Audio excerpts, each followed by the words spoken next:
Un cordial saludo para todos. Vamos a dar inicio a una nueva conferencia de conocimiento de sí mismo. En este momento vamos a hablar acerca de la conferencia número 11 de la fase A, cómo se fabrica alma y espíritu. Vamos a hablar primero que todo de cuál es el objetivo de esta conferencia o qué nos trae el día de hoy, qué nos reúne el día de hoy, de qué vamos a hablar. Vamos a hablar acerca de la fabricación del alma y el espíritu. Pero para que se dé la fabricación del alma y el espíritu necesitamos conocer los pasos correctos.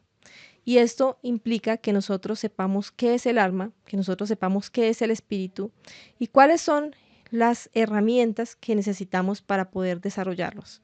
También necesitamos saber cuál es el trabajo que tenemos que hacer para llegar a liberar nuestra alma y llegar a su total desarrollo, también cómo podemos despertar el espíritu dentro de nosotros mismos y también llevarlo a su total desarrollo.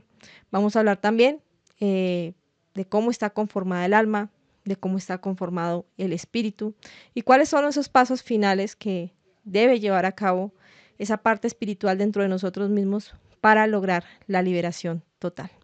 Cualquier inquietud, ustedes pueden dejárnosla en los comentarios de este video. Empecemos entonces a hablar acerca de el alma. Es lo primero que vamos a reflexionar el día de hoy. Vamos a hablar de qué es el alma. Cuando nosotros hablamos del alma, estamos hablando de nuestra propia energía. Estamos hablando de eso que hace que nuestro cuerpo físico tenga vida, pueda manifestarse. Si ustedes se miran a sí mismos, se observan a sí mismos, se van a dar cuenta que tienen un cuerpo físico. Pero ese cuerpo físico que ustedes tienen, si no tuviera una energía que le permitiera manifestarse, no podría hacerlo, ¿cierto? Simplemente sería una materia inerte. Pero nuestro cuerpo físico está acompañado de una capacidad de pensar, de una capacidad de sentir, de una capacidad de desear, de una capacidad de reflexionar, una capacidad de hacer. Y eso es la energía dentro de nosotros mismos. Aunque nosotros no la podamos ver, es muchísimo más real que el mismo cuerpo físico.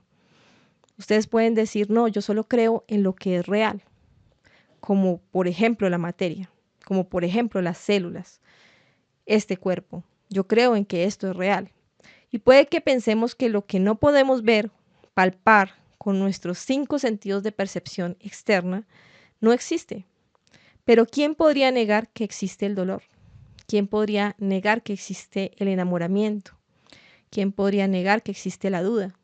Son sentimientos, emociones, pensamientos que están dentro de nosotros mismos, que sabemos que son reales, pero no los podemos ver, no los podemos palpar, no los podemos percibir a través de un microscopio ni a través de ningún elemento tecnológico. Simplemente sabemos que existen, pero no pertenecen a esta dimensión. El conjunto de todas esas capacidades, el conjunto de todas esas formas de utilizar nuestra propia energía y de manifestarnos, es lo que nosotros vamos a conocer como el alma, la energía dentro de nosotros mismos. Al alma también se le puede llamar Dios Madre, porque nuestra madre es nuestra energía. Nosotros estamos compuestos de una fuerza que es la fuerza del amor, que es la que nos permite manifestarnos en la creación, y a esa fuerza le llamamos madre. Entonces también podríamos relacionarla con el alma. Vamos a seguir estudiando un poco más qué es esto del alma y cómo está conformada. Hablemos ahora de qué es lo que conforma el alma. Vamos a hablar de que el alma está conformada por virtudes, poderes, facultades y fuerzas. Estos son los 4 componentes del alma. ¿Qué es una virtud? ¿Qué es un poder? ¿Qué es una facultad y qué es una fuerza? Antes de hablar de cada una de ellas, debemos entender que nuestros defectos psicológicos en este momento tienen atrapada nuestra alma.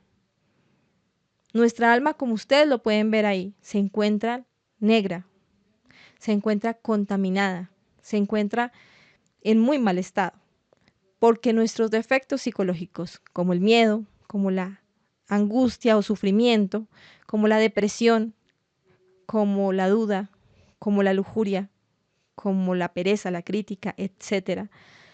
Todos estos defectos psicológicos tienen atrapada una chispa de nuestra alma, una chispa o un pedacito de nuestra energía.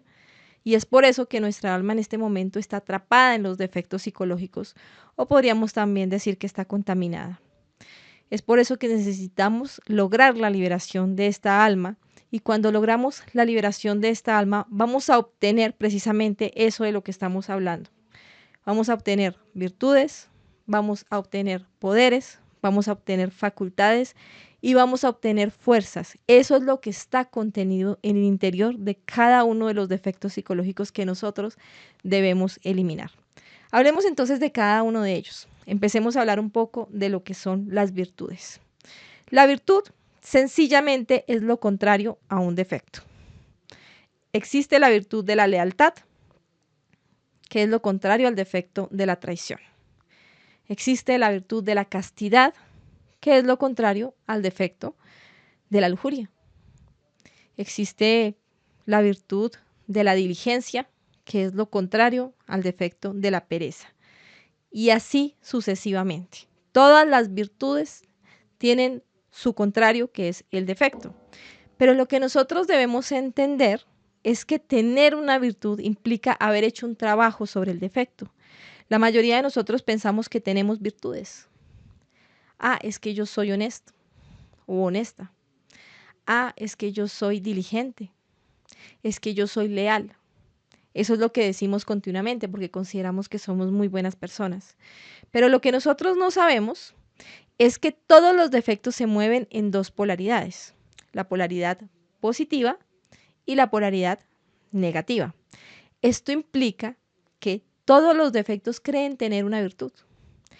Una persona puede tener su defecto ladrón, que siente el deseo de quitarle a los demás sus pertenencias, pero también tiene su defecto honesto, que se hace pasar por una virtud, pero no es una virtud.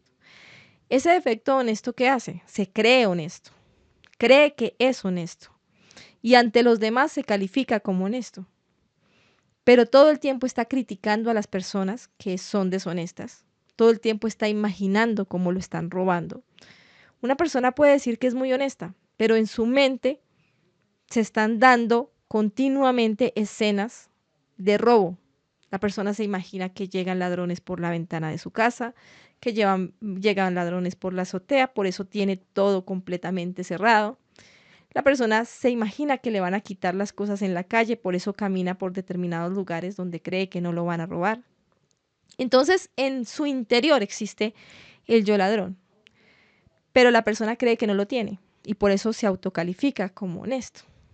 La persona puede llegar a decirle a alguien, uy, menos mal que yo estaba al lado suyo y me di cuenta que usted dejó el celular en la mesa. Porque si yo no hubiera estado ahí y no le hubiera informado, yo que soy honesta, cualquier otra persona se hubiera robado el celular. ¿Esto qué quiere decir? Que la persona ya se imaginó robándose el celular. Ya se imaginó que alguien dentro de su mente se robaba el celular. Sin embargo, se autocalifica de honesto. Eso es lo que nosotros creemos que es una virtud, pero eso no es una virtud. ¿Por qué no es una virtud? Porque una virtud es el resultado de un trabajo sobre el defecto. Y para que yo pueda comprobar que tengo una virtud, yo tendría la comprensión total sobre ese defecto, lo que implica que yo no criticaría a nadie que tuviera ese defecto. Si yo veo a alguien deshonesto y yo tengo la virtud, yo lo comprendo, porque ya estudié en la totalidad ese defecto y ya sé cómo actúa dentro de mí. Y por eso tengo la comprensión y el amor hacia esa persona. E inclusive le puedo ayudar a salir de ahí.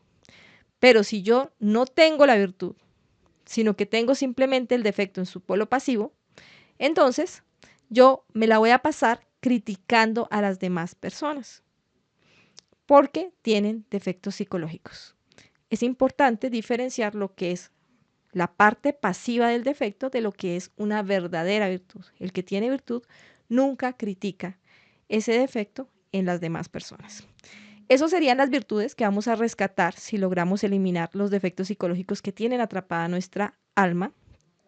Vamos a hablar ahora de lo que son los poderes.